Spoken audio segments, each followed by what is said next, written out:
Hey everyone, Eggman here with another video, and today we're going to go over my upgraded list for the Eustass Kid leader, the Green Star Deck leader for the Limited Battle Series that's going to be happening in North America at the end of this month and beginning of the next month. And I think this is probably the best leader of the four, the best Star Deck of the four, just because it has a lot of flexibility. Not only is Green kind of have the identity of being able to swing over and like interact with your opponent's board very easily, but also just the fact that this leader can win at the end game just by itself. Two 12k swings are really hard to get out of, and if those are happening every turn, there's some big consequences for your opponent if they can't do anything about it. So I think that's part of the reason this is one of the best leaders is, again, the flexibility, and there's just a lot of tools that this deck has that most of the other decks in the Star Deck meta to kind of have like one or two of the tools, and this is just fantastic. So we're going to go over that and just kind of jump on into it. So first, going over our one drops, we are running 4 of the Capone Gang Beige. Just a 1-drop blocker is very good. It also does have the Supernova's tag, which we'll see in a minute, is very strong for cards such as the Jewelry Bonnie, being able to play this for 1, and then for 1 active main by switching it to, by resting it, you get to look top 5 to reveal 1 Supernova's type card, add to your hand, then place the rest of the bottom of your deck in any order. And this is any card. It doesn't have to be a character. It can be a copy of the 1-drop. It can be another copy of herself if you need it to be. And if there's any event cards that have that, which spoilers there are, that is another card you can grab from that. So very strong, and you can just combo this from hand. I think the Bonnie, as you guys will find out, is probably one of the, like, card draw is so hard for this game, so being able to consistently find your end game targets, which are all supernovas, is very good, very, very good. So I do like it there. Going into the 2-drops, we're only running a couple, but we do have the Urog. We're running this, even though it's technically weaker than the vanilla version of the 2-drops here, just because it does have the Supernova's tag, and it's important enough. Sometimes we'll have 3 or more characters, and then it becomes a 6k, and you can do some fun stuff with it. Not all the time, but it is a something you can do with it. Again, it's also 1k counter, which is very important for a deck like this. And then we are also running 4 of the Scratchman Apu there as well. Just a 3k or 2k counter there is fantastic. It is a Supernovas as well, so you can search it with your Jewelry Bonnie. And you want as many of these as you can, like 2k counters into your deck as you can. So we can run 4, so we're going to definitely be running 4. Going into the 3-drops, and we're actually going to start with probably the highest contention card in this build. It is the promo Eustass Captain Kid right here. It's a 3-drop 4k. Dawn ×2, this gains a double attack. This deals 2 damage, and just from there. And it is a Supernova too. And so I will say, like, you do want to run 4 of this strictly because it's a 3-drop with the Supernova's tag. There isn't, the vanilla one doesn't do that. And I will say, like, the double attack I think is strong if you get it off, but based on my own experience with playing this game in the Star Deck meta, it is very actually rare for that to kind of happen in this game. Like, it's very difficult to just blow out like something and say, oh, well, I'm actually going to be doing this damage. So let's say like you play this on turn 3, and then on turn 5 you have to put 2 Dawn underneath it just for it to be a 6k double, and being able to just make your opponent discard 2 cards is not too difficult, or just use a 2k counter for it. And then that also means you're not developing your board by dropping a 5-drop on curve as well. So I think he's fine. I think based on my own experience, he's not like the best card in the meta. I think you play him because he has a 1k counter. He's a Supernova and a Kid Pirate, and sometimes the double can come up, but it's not make and break. If you want to play this deck, and I don't know how much these cost, honestly. I just know they're kind of rare because they're promo cards. If you don't have them, don't worry about it. I don't think it's like, I think there's a small edge for it, but don't just spend 10-20 bucks on a copy of these. It's not super needed, and I don't think it really translates to the future meta either. People aren't running this in the Romance Dawn stuff, if you've seen my videos covering the Asia meta. So he's cool. Don't break the bank buying this card. That's my final opinion on it. Anyways, continuing from there, we do have our killers. So 3-drop 3Ks on play. KO one of your opponent's arrested characters with a cost of 3 or less, and you on trigger you get to play this card. It's just flexible. Again, it's a Supernova. It's a 1k counter. Sometimes if they have like something that's in rest, it's just easier just to play the killer to get rid of it. It's not super. There's not a lot of targets for it, and most of the time, like, if something's in rest, you can swing over it anyways. But sometimes if you want to develop board, or sometimes if it's a supernova, sometimes just being able to play it from your life just to have like another attack next turn is worth it in itself. So I think running 4 is great with this.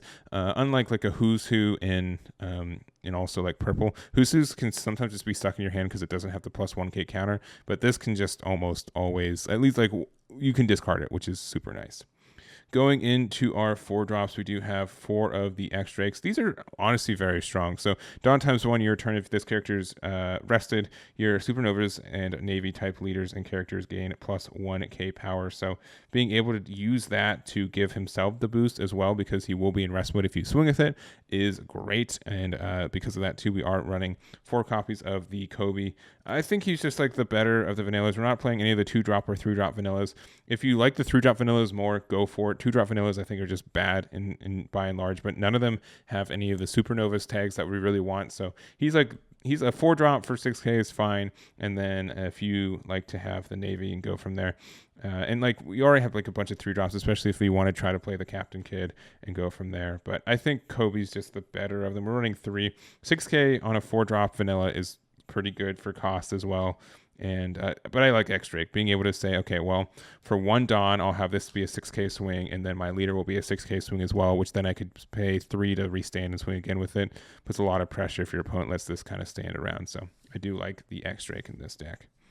Next up, we do have the Trafalgar Law, and this is like a card that's really good for like a combo extender. It is very expensive at 5, but there are some cool things you can do with it. Again, like in general, giving any card in this game where you can put Dawn underneath it to increase its power and then be able to double dip with it is fantastic. So, for example, let's say if you do end up using the Captain Kid, you'd have to have like 7 Dawn for it, 2 to put it under here. You can swing with it, your opponent's like gets out of it, and then you Trafalgar Law to do it again, and then you have another 6k double strike swing or double attack swing.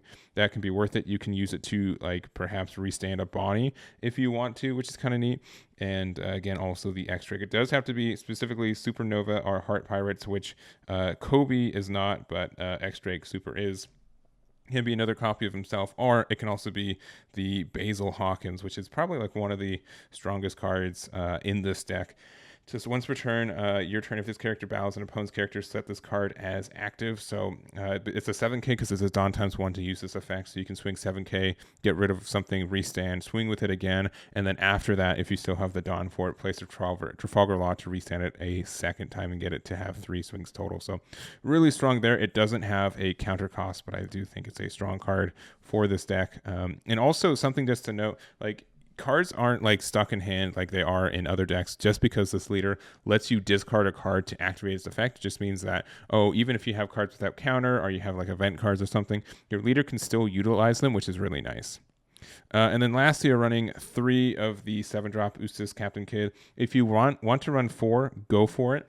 The only reason I would say running 3 is the case is because if you play this against blue, it is never, ever going to resolve. They're always going to Sable its back. They're going to Don Quixote do Flamingo it back into your hand. You just will pay 7 for them to pay 7 for you to do nothing, right? It just feels really bad in that meta. So I like it at 3. It's really good against other archetypes, but for specifically against blue, it's really stinky and without having that adjustment. But if you want to run 4, I will not stop you. I like 3 for this, especially since it's incredibly searchable off the Bonnie as well, and there's just ways to do it. Unlike like Kaido, where it's not as easy to search off the big old the big 9-drop. In this deck, you have a lot of ways to find Eustass Captain Kid, so it's kind of worth it on there. So I think he's that good at 3. If you want to run 4, I won't blame you for it, but I think 3 is the way. And then lastly, we do have our event cards. This is where I think you guys can have your own opinions on what event cards you like or don't like. There's just all of them are kind of good. Some of them are better than others. So we said 3 scalpels to be able to get that restand on you, which is quite nice. And then you can, like, switching to Dawn to active on trigger is just this might be better later in the cycle of the game, but right now I don't think that's really impactful.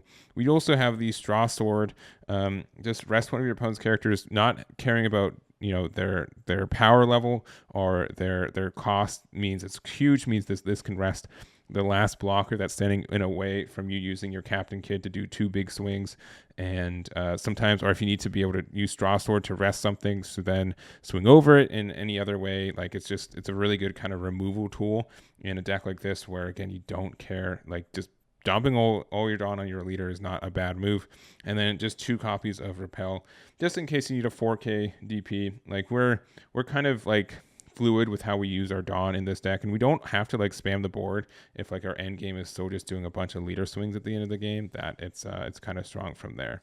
And that is my list for you guys. I hope you guys enjoyed this. There's obviously, even though with a tiny card pool, there's a lot of ways to build this leader, and I think there's going to be a lot of personal touches that a lot of you guys can make and choose. But I do like this in general. Like the 2-drop and 3-drop vanillas, you don't need. If you don't have a replace set of this, I wouldn't worry about it. Just play the 3-drop vanilla. It's about the same. The only difference is not a supernovas, which is kind of impactful. But the Dawn times 2, I've rarely ever gotten that off, and it just feels like it's like a weird punish. This card is just very removable in a lot of ways, and it's hard for it to just survive into doing the attack, let alone having it be impactful. So that's going to be it for me. We've got 1 leader left, so we will be covering Luffy next, and then we'll show some show battles, and then the limited battle series we're going to be here. So going to really be excited to look forward to those, and that's going to be it for me. So again, thank you guys for watching. I do appreciate it, and I'll catch you all next time.